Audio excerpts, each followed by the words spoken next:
নমস্কার দর্শক বন্ধুরা। তো আজকে থাম্বনেল দেখে বুঝতে পেরেছেন একটা ইন্দিরা গান্ধীর এই যে 50 পয়সার কয়েন, এই কয়েনটার দাম 30,000 টাকা। 30,000 টাকারও বেশি বিক্রি হয় যদি ইউএনসি কন্ডিশন পাওয়া যায়। কেন এই কয়েনটি 30,000 টাকা দাম তার দৃষ্টান্ত এবং সব কিছুই আজকে এই ভিডিওতে বলবো। তার আগে আপনারা যারা ভিডিও দেখছেন তারা অবশ্যই একটু আমাকে সাবস্ক্রাইব করে দেবেন আর বেল আইকনটি অন করে নোটিফিকেশানটা অল করে দেবেন, তাহলেই কিন্তু প্রতিটা ভিডিও আপনারা দেখতে পাবেন। তো ভিডিও খুবই কম ছাড়া হচ্ছে, কারণ তো নতুন আপডেট কিছু পাওয়া যাচ্ছে না, যার কারণে ভিডিও কম ছাড়া হয়। তো আমাদের কাছে যখন একটা নতুনত্ব কিছু আসে তখনই আমরা সেটা লোকের কাছে প্রকাশ করি এবং সেগুলো আপডেট দিতে থাকি যাতে আপনাদের কাছে সহজে পৌঁছে যায়। তো আজকে ইন্দিরা গান্ধীর যে 50 পয়সার কয়েন, সেই কয়েনটা সম্বন্ধে আজকে আলোচনা করব। তো আমরা এই কয়েন সম্বন্ধে আগে কয়েকবার আমরা বলেছি, আমার ভিডিওতে কয়েকশো ভিডিও আছে, 300-র ওপরে ভিডিও আমার কাছে আছে। তো 300 ভিডিওর মধ্যে সেই ভিডিওগুলো আপনারা ভালো করলেই বুঝতে পারবেন যে ইন্দিরা গান্ধীর নর্মাল যে কয়েন, এই যে নর্মাল কয়েন, এটা একটা কলকাতা মিন্টের কয়েন। নর্মালি হায়দ্রাবাদ মিন্টে যদি কয়েন হয় সেটা একটি ইউএনসি কন্ডিশানে 70 থেকে 80 টাকায় বিক্রি হয়। নর্মালি এই কয়েনের কোনো ভ্যালু হয় না, ঠিক আছে। তো এই কয়েনের মধ্যে যেটা মিউল হয় সেটা আমরা আগের ভিডিও বলেছি, যে এই যে ডট পিছনের দিকে যে dot dot dot dot dot dot রয়েছে সাইডে, এই সাইডে ডট ডট চিহ্নটা যদি না থাকে তাহলে সেটা মিউল কয়েন হয়। এটা হচ্ছে একটা ফিসিয়ারি 50 পয়সা যে 50 পয়সার যে কয়েন, ফিসিয়ারির কয়েন, সেই ফিসিয়ারির কয়েনটা এটা মিউল ডাইসটা এই ইন্দিরা গান্ধীর কয়েনের মধ্যে পড়েছিল, তাই ইন্দিরা গান্ধীর কয়েন মিউল হয়। আজকে দেখাবো একটা অন্য ধরনের কয়েন, যেটা হচ্ছে একটা অন্য কমোডিটিভ কয়েনের যেটা ছবি আমাদের ইন্দিরা গান্ধীর কয়েনের মধ্যে পড়েছে। এই কয়েনটা দামে বিক্রি হয়েছে এবং আমার কাছে একটা ছেলে বিক্রি করে গেছে। তো সেটার বাড়ি হচ্ছে, আমি জায়গার আপনার টিয়ালদার ওই সাইডে হবে, তো জায়গার নামটা আমি ভুলে গেছি। তো সেটা বিক্রি করে গেছে 7,000 টাকা দিয়ে কয়েনটা আমার কাছে বিক্রি করেছে। কয়েনটা আপনাদেরকে দেখাতে চাইবো, কয়েনটা একবার দেখুন তাহলে বুঝতে পারবেন। আমার হাতে দুটো কয়েনই রয়েছে, দেখুন দুটো কয়েনই রয়েছে।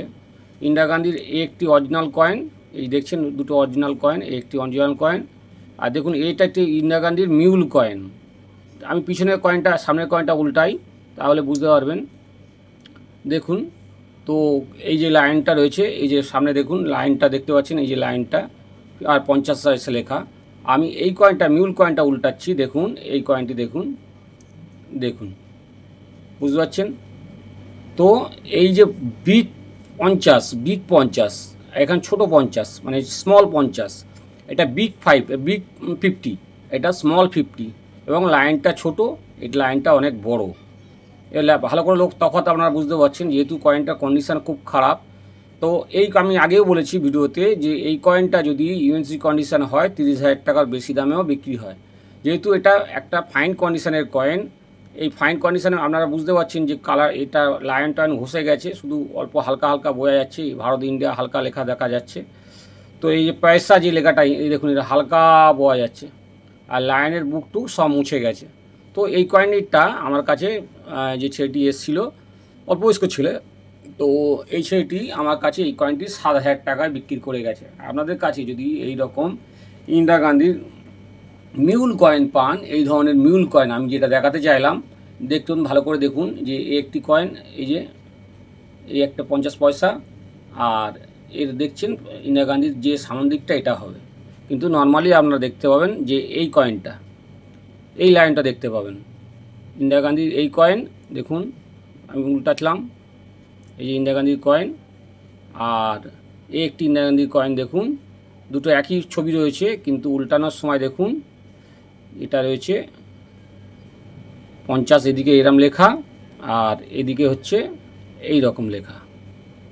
তো দুটো কয়েনের মধ্যে পার্থক্য দেখলেন। তো আশা করি আপনারা যদি এই কয়েনটা বুঝতে পেরে থাকেন অবশ্যই আমার সঙ্গে জানাবেন কমেন্টে। আর আপনাদের কাছে এই ধরনের কয়েন যদি থাকে তাহলে অবশ্যই আমার সঙ্গে যোগাযোগ করতে পারেন, আপনারা ভালো দামে এই কয়েনটি বিক্রি করতে পারবেন। আর আমার কাছে যারা আসতে চাইছেন তাদেরকে বলবো অবশ্যই আমার ফোন নাম্বারে আগের দিন রাত্রে ফোন করে নেবেন বা হোয়াটসঅ্যাপে যোগাযোগ করে নেবেন। আর আপনাদেরকে বারবার করে রিকোয়েস্ট করা আছে যে কয়েন পাঠানোর আগে বা কয়েন পাঠানোর পরে কোনো ফোন করার প্রয়োজন নেই। আপনাদের কয়েন আপনি পাঠিয়ে রাখবেন, আমাদের সময় মতো আপনার কয়েনটা অবশ্যই দেখে নেব। আপনাদের বারবার করে বলছি, যারা আমার ভিডিও দেখছেন তারাকে বারবার করে বলছি, কয়েন পাঠিয়ে রাখুন। আপনার কয়েন যদি বিক্রি করতে চান কয়েন পাঠিয়ে রাখুন। কয়েন পাঠানো হলো যেটা কাজের হবে আমি বলে দেবো, এটা বিক্রি হবে, সেই হিসাবে আপনারা যদি আসতে চান আসবেন। আর ফোনে আপনাকে বা হোয়াটসঅ্যাপে কয়েন পাঠিয়ে কোন দাম জিজ্ঞাসা করবেন না। কয়েন পাঠিয়ে কোনো দাম জিজ্ঞাসা করার প্রয়োজন নেই। যদি কয়েন দাম জিজ্ঞাসা করেন সেই কয়েন আমরা রিপ্লাই দিতে পারবো না। আপনারা কয়েন নিয়ে আসবেন, দেখব, দেখে তারপর আপনাদেরকে দাম বলবো। না দেখে হাতে না পেয়ে কোনো দাম সঠিক দাম বলা যায় না। অতএব আপনারা কয়েন সঙ্গে করে নিয়ে আসবেন, নিয়ে এসে এখানে আমরা চেক করব কি কন্ডিশানে আছে, অরিজিনাল কি ডুপ্লিকেট কয়েন, সেগুলো দেখার পর তারপর আমরা দাম নির্ণয় করে থাকি। আমরা যে কয়েন আপনাদেরকে দেখাচ্ছি একটা দাম নির্ণয় বলে দিই। আমরা যে ভিডিও করি তার প্রতিটা ভিডিওর মধ্যে যে কয়েনটার কন্ডিশান কীরকম, তার দাম কত হতে পারে সবই আমরা বলে দিই। অতএব আপনারা সেই ভিডিওগুলো দেখে আসুন, কী কন্ডিশানে কত দাম হতে পারে সেটা আইডিয়া নিয়ে আসুন। আর বারবার করে আপনাকে কত দাম জিজ্ঞাসা করবেন না, এতে আমাদের অসুবিধা হয়। এবং আপনারা যারা বিক্রি করতে চাইছেন তারা অবশ্যই আমার সঙ্গে যোগাযোগ করুন, আমার ফোন নাম্বারে যোগাযোগ করুন।